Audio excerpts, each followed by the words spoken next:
ये कहानी एक जंगल की है, जिस जंगल में पारो चिड़िया रहती थी।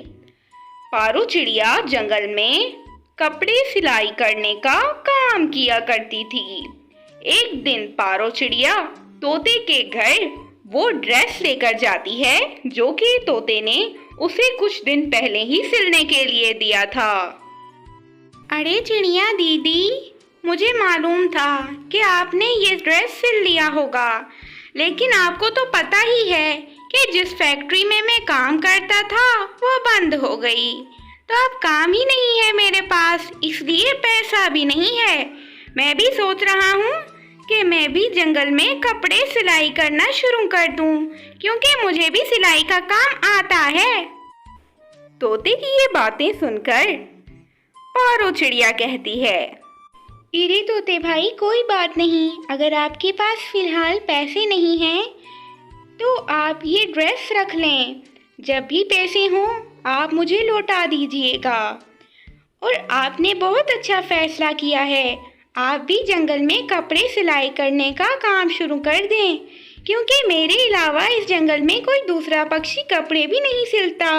अरे शुक्रिया चिड़िया दीदी, मैं आपको बहुत जल्द पैसे दे दूंगा इस ड्रेस के। और बस मेरे पास मशीन नहीं है ना, इसीलिए काम शुरू नहीं कर पा रहा। अब कहीं से पैसों का इंतज़ाम करता हूँ। एक दिन रात के समय पारो चिड़िया की मुलाकात एक बहुत अमीर चिड़िया से होती है। वह अमीर चिड़िया पारो से कहती है, आप पारो है ना जो जंगल में कपड़े सिलाई करती है? अरे हाँ, मैं ही पारो चिड़िया हूँ। मुझे आपसे 100 कपड़े सिलाने हैं। अगर आप ये कर लेंगी तो आप जो कीमत कहेंगी मैं आपको वही दूंगी। अब वह अमीर चिड़िया पारो चिड़िया को वो ऑर्डर दे देती है। पारो चिड़िया के पास 2 दिन का वक्त था। उसे 2 दिन के अंदर वह तमाम के तमाम कपड़े सिलाई करने थे। पारो चिड़िया बहुत मेहनत करती है और वो तकरीबन सारे ही कपड़े सिलाई कर लेती है, लेकिन अभी भी बहुत से कपड़े रहते थे।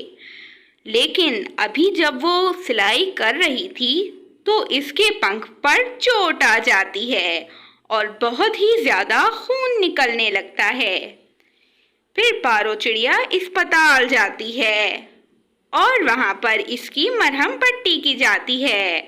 पारो चिड़िया कहती है, मैं बहुत जख्मी हो गई थी, इसीलिए अस्पताल आ गई, लेकिन अब मैं अपना काम कैसे मुकम्मल करूँगी?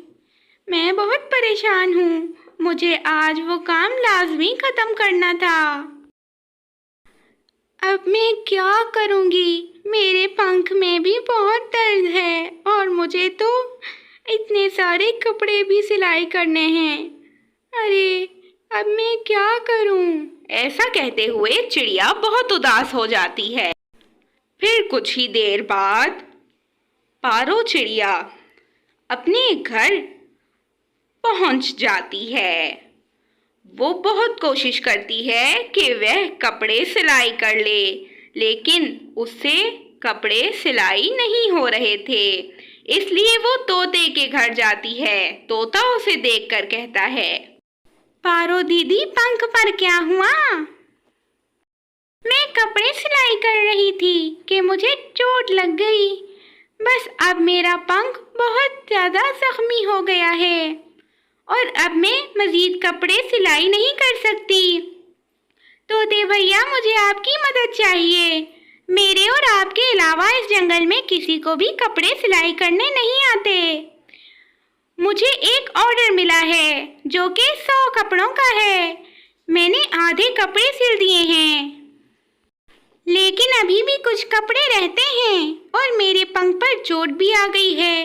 तो क्या आप बाकी के कपड़े सिल देंगे? आप इसके बदले जितनी भी कीमत कहेंगे मैं आपको दूंगी। ये सुनकर तोता खुश हो जाता है और कहता है, अरे चिड़िया दीदी, आपने बहुत अच्छा किया कि आप मेरे पास आ गई। मैं आपको कपड़े सिलाई कर दूंगा। और फिर पारो चिड़िया और तोता दोनों ही बहुत खुश हो जाते हैं। तोता पारो चिड़िया के घर आकर बाकी के कपड़े सिलाई करना शुरू कर देता है और फिर पारो चिड़िया को वो चिड़िया बहुत अच्छी कीमत देती है। अरे चिड़िया, तुमने बहुत अच्छा काम किया है, मैं आगे भी तुमसे काम करवाऊंगी। अब वो चिड़िया भी बहुत खुश थी क्योंकि तोते और चिड़िया ने बहुत ही प्यारे कपड़े सिलाई किए थे।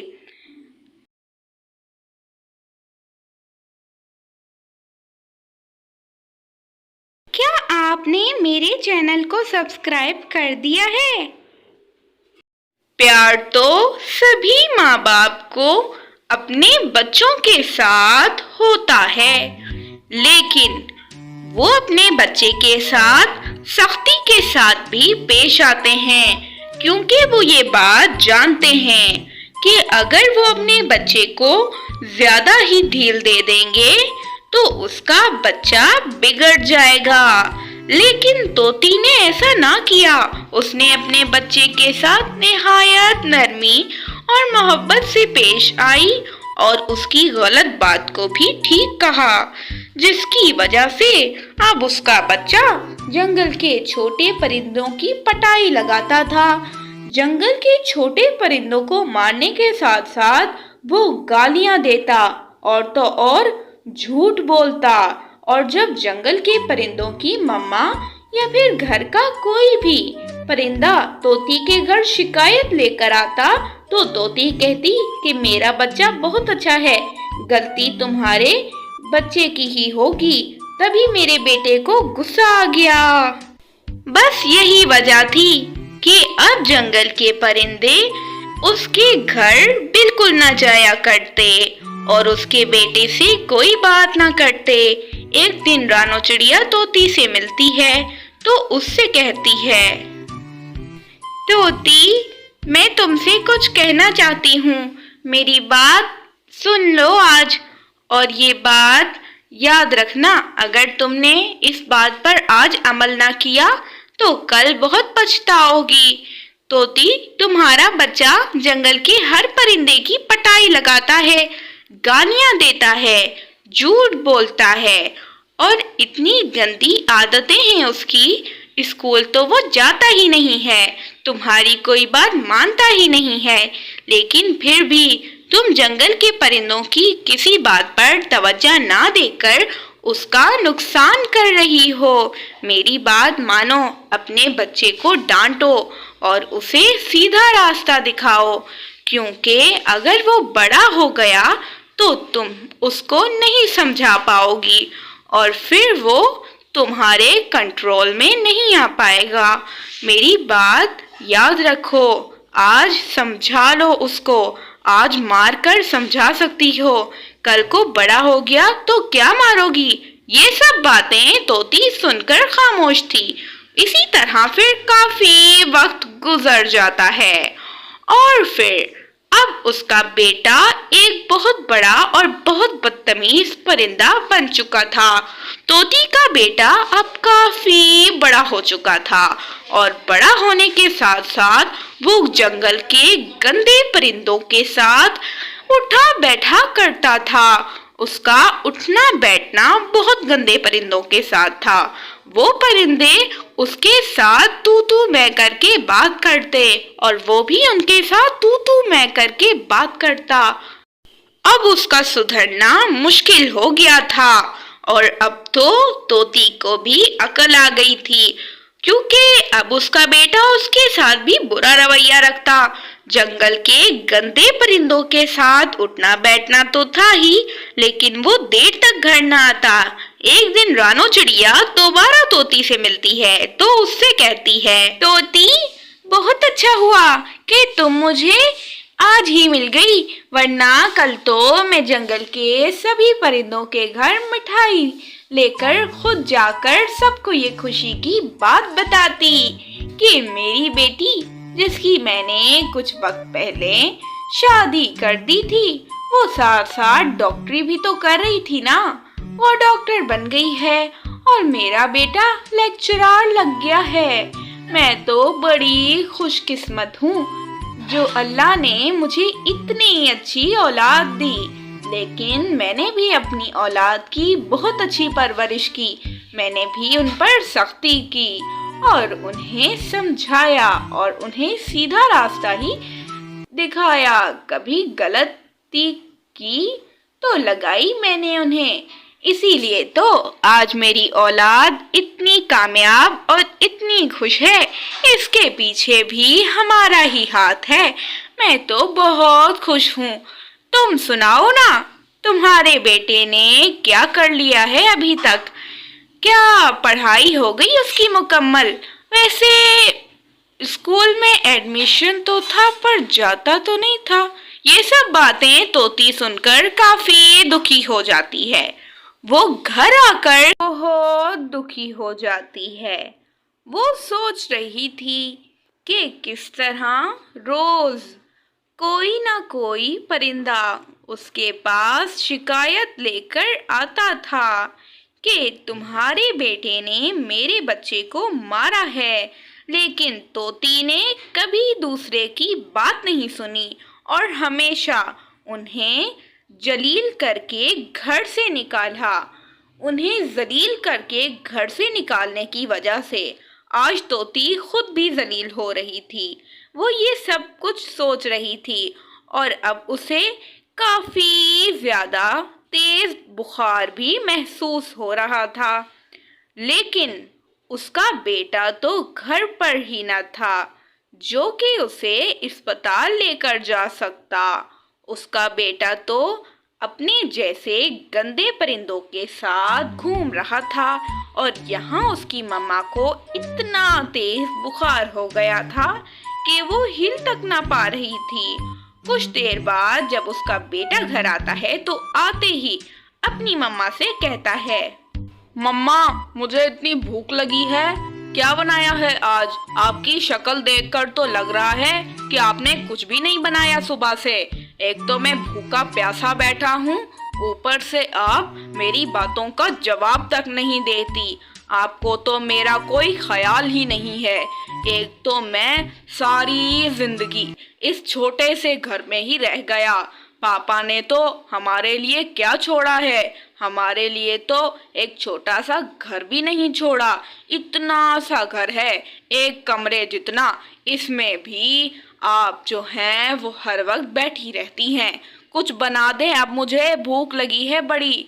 ये सब सुनकर तोती बिल्कुल खामोश थी। उसकी तबीयत खराब थी। बेटे को ये एहसास होता है कि मम्मा की तबीयत खराब है तो वो उसे डॉक्टर चिड़िया के पास ले जाता है।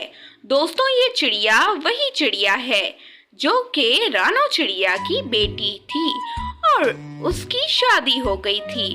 वो उसकी ये हालत देखकर डॉक्टर उसे दवा देती है और कुछ देर में तोती जी ठीक होकर अपने घर आ जाती है।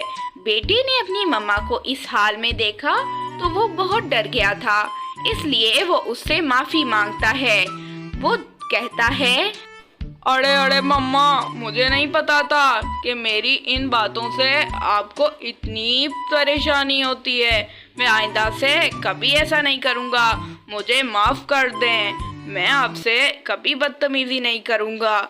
लेकिन हाँ मम्मा, ये बात आप भी समझ लें कि आपने सारी ज़िंदगी मुझे इतना ज़्यादा प्यार दिया, मेरी गलत बातों को ठीक कहा। इसीलिए आज मैं इतना बिगड़ चुका था कि आपको इस हालत में देखकर भी मुझे अपनी पड़ी हुई थी।